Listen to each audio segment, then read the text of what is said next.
Today we're going to do section 7.1 on page 608. Now we're doing parametric equations. What is a parametric equation? The best way to look at it is let's look at one example, example 7.1, part A, where we have some definition for x and y. Okay, so let's look at this thing. X of t is equal to t minus 1, and then y of t equals to 2t plus 4. Now in that case, and what are we supposed to do? Let's consider these values for t going from minus 3 to 2. Okay, so then what you do is you do the same thing we've always done. We'll plug t equal to minus 3. When t is minus 3, then x equal to 2, right? No, minus 4, sorry. T is minus 3, all right? So t is gonna be minus 3 minus 1, that's minus 4, that's x. And then y is gonna be equal to 2 times t equals to minus 3. All right, 2 times minus 3 plus 4, that's minus 6 plus 4, that's minus 2. So then you draw your graph and find out something like when x is negative 4, y equals to negative 2. And you find that point and draw it just like you always do. So here's our first point. And as you can see, so your book has a very convenient graph right here. Okay, so as each t that you pick, then x and y value changes right along with it. So then, and you get a whole pile of points. And when you're done with this, then flip to the next page and you get this line, which is just some line. All right, so here's your line, and that's what the parametric equation did. So the parametric equation, the t is called the parameter. Well, the point is, then you use t as t increases, then x and y increases by their own formula, but they all end up being the same thing. And you end up drawing a graph out of it. All right, so let's that is what a parametric equation is. It's just another way of doing your graphs, or doing functions, doing something. Okay, now the parametric equation, what is that? Okay, now here is the parametric equation of example B of our current example. Okay, the example B, when you flip a couple page or two later, you see this graph where x of t is defined as t squared minus 3, and y of t is 2t plus 1. And if you plot from t from minus 2 to 3, then you end up getting that parabola looking thing. And yeah, and what's more interesting is you notice the parabola is sideways. Normally a function does not ever go sideways. We don't allow that. Okay, we if a function has to go sideways, then we break it down into two functions, the part that goes one way and the part that goes the other, so that a function cannot be allowed to go sideways. But the parametric equations, you can go sideways or even wind around and around, doesn't matter. It has that unusual advantage, among other things, which is why we work with parametric equations. So flipping the third example C of our example. Okay, now you have you have something called for cosine t is x, y is for sine t, and you end up with a circle whose radius is 4, and t goes from 0 to 2 pi. So it goes all the way around. If you get t to be bigger than that, it just repeats itself. It winds around the same circle as t increases forever.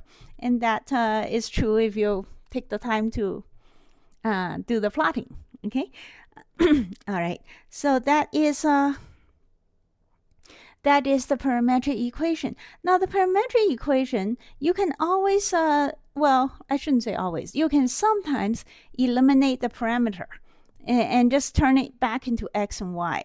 As an example is well, you do it by simultaneous equations. Yeah, it's just two simultaneous equations. For example, let's say you have x equal to something, okay, 3t plus 2, and then y equal to t squared minus 1. So then what you can do is solve for t is just y minus 1 over 2, plug it into x, and then you end up with some equation that have just x and y in it, which in this case, you have an equation where x is expressed in terms of y. See, after you do some algebra, plug the t in, then you got rid of it. So then x is expressed in terms of y. This is something that you've done many times, I believe. Well, yeah. So, but that's how you can sometimes eliminate the parameter. Sometimes, of course, the parametric equation might be so complicated that you can't plug it out easily. And in that case, it might be more difficult to eliminate it. And we probably don't want to eliminate it at that point, which is why we have the parametric equations to express functions or function-like things that is difficult or impossible to express it as a function alone. Parametric equations might make it look much simpler or easier. All right, so that is so with that we have so please do examples 7.1 and 7.2 as part of your homework. Next, let's look at example 7.3. Now, can you start out with a function and then turn it into a parametric set of functions? The answer is yes. And in fact, the answer is very simple. What happens is if you have a function, whether it's complicated or simple, doesn't matter. Like, okay, so here is example 7.3. All right, let's see. We have y equal to 2x squared minus 3, a simple function.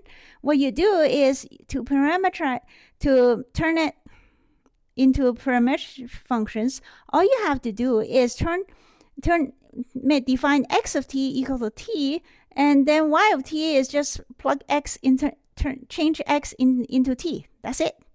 That is your parametric function.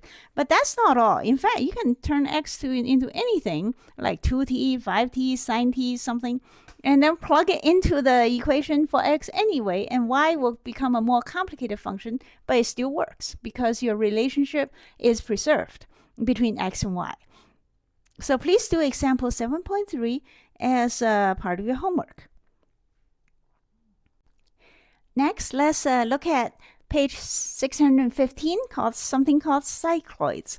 What's a cycloid? A cycloid is when a bicycle wheel goes around and around. So when you ride a bicycle, the wheel goes around and around, but it also goes forward. And both actions are happening. Now imagine if you were some point on the bicycle, okay? Like such as an ant that got stuck on your bicycle wheel. So ant is just hanging on to dear life as you're pedaling along, not knowing that you're giving an ant a ride. And then what would happen then? What happens at that point is that the ant's path of travel, okay, the ant is doing both things. It's going around the circle, right? And it's also going forward. So it ends up doing this. See that curve there? That goes, see, it goes up. Oops, I can't do that here. But anyway, you follow the curve. It goes up and then hit the ground, and then goes up again and hit the ground. That's called a cycloid curve. Now, to represent the cycloid curve, what happens is that well, you have two motions that you add up. First, let me think how I might describe this. So to do the cycloid, what you're doing is first you're going to figure out where the center of the bicycle wheel, which is a circle, where the center of the bicycle wheel is, how is that moving, okay? We'll do one part at a time. So just imagine the bicycle, the middle of the center of the bicycle wheel. Well, the center of the bicycle wheel is y coordinate is constant at a, where a is the radius of the wheel. And then the x coordinate is going at a steady speed. That is constant speed of, let's say, a times t. Yeah. Well, anyway, let's just say it's going at a times t. So that is that's how fast the center is going. Now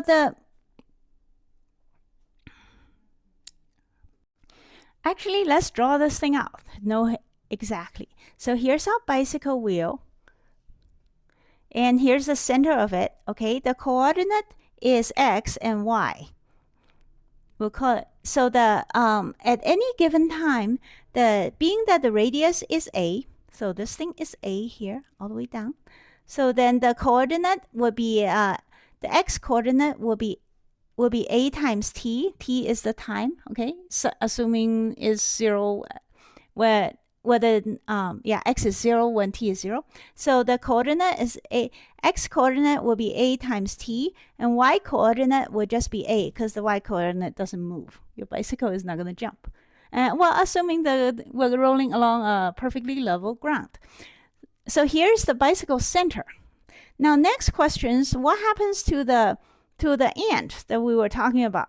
The ant then, in relationship to the center, then the ant's coordinates will be given by is a circle. Now, a circle's parametric equation, as we have looked at a little bit earlier, well, in one of the examples, is that a circle is represented in parametric forms: x of t equal to sine t, where a is the radius of the circle, and then y of t is a cosine t, I believe. Yep, a cosine t.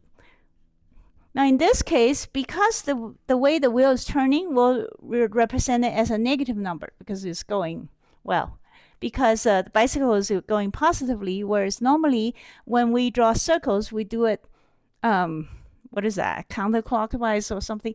Anyway, so there's a negative sign attached. But the point is, this is the parametric equation of a circle, and you can confirm that very readily if by looking back at because one of the examples that you have to do for homework actually do this for a circle.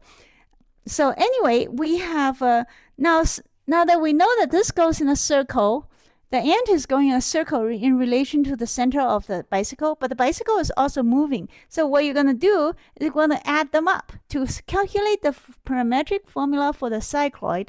Where you just have to add these two motions up, which is true by the Newton's law of physics, is that you add stuff up and then the motion got together, but without thinking too hard about it. So then x of t is equal to at minus a sine of t, and then y of t is just y of t for the cycloid is equal to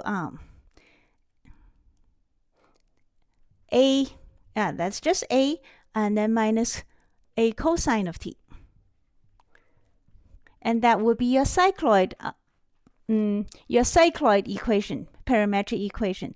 So then what happens then is, if you plot this thing, then you get that exact graph, the one that goes like this. Okay, let's see, what does a cycloid look like? Yeah, it looks like this. It goes down. Well, that doesn't look that good.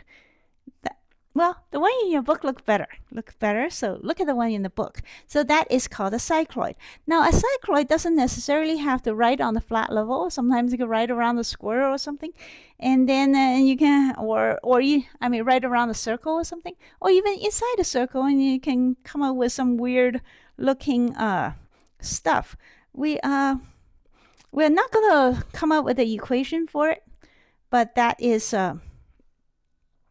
But that the book might mention it is of some interest. Not that much though. It's just something that's kind of cute. For example, like if you have various cycloids, and then you get stuff of that nature. But that's one look is enough. Anyway, so that's the end of this section. And before I assign homework, I need to show you how to plot the parametric equation in the Desmos calculator, which you're going to have to do at some point. I'll give you an example. Oh, this is not a good example. Now, let me give you the example 9. Where's 9? There it is. Okay, now example 9 is a good example. I want to show you how to plot parametric equations. What you do is you type the parentheses, right, with nothing in front of it. Like in this case, my x of t is secant t, and then y of t is cosine t. So you type it in like that. Okay, you put everything in parentheses, x coordinate for x of t first, and then the comma, and then y of t, and then you come up with this thing, which I will explain later. This is part of your homework. So, for homework then of this section, please do page 623, number 9, 13, 19, 23, 27, 35, 39, 41, 43, 45, 51, 55, and 59. And when you come back, I will talk about some of them. Next. Next. 51. What does 51 do? That's problem number 9.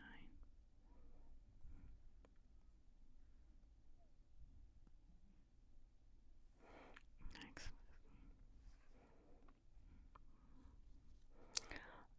51. Where's 51?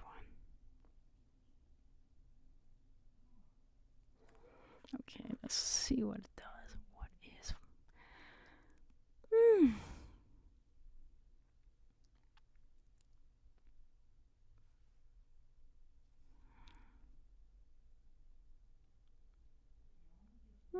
I don't know. I can't find problem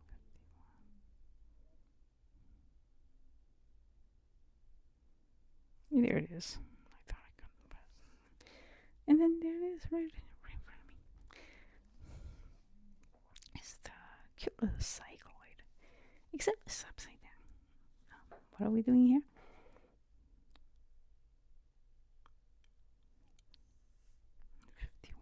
Is a cute little cycloid. Yeah, I guess. Or something. Not sure. I don't know. Anyway, I was able. Okay, next problem. 51. Cute little cycloid. Anyway, so that should be good. Next problem. 55. Let's see.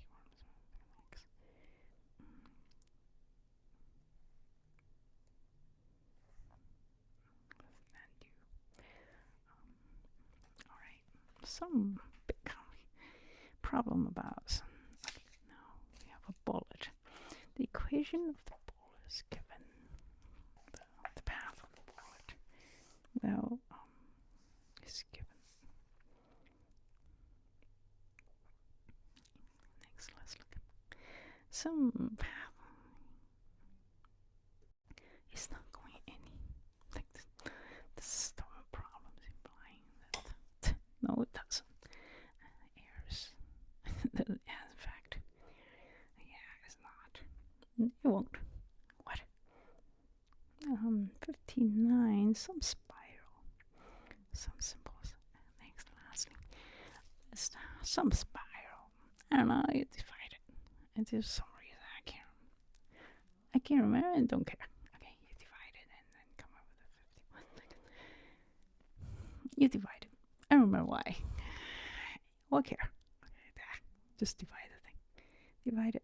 Figure out why we have to divide it. Something very simple. I'm sure it's something very simple. But anyway, I don't remember how I was doing why you have to divide it. 59.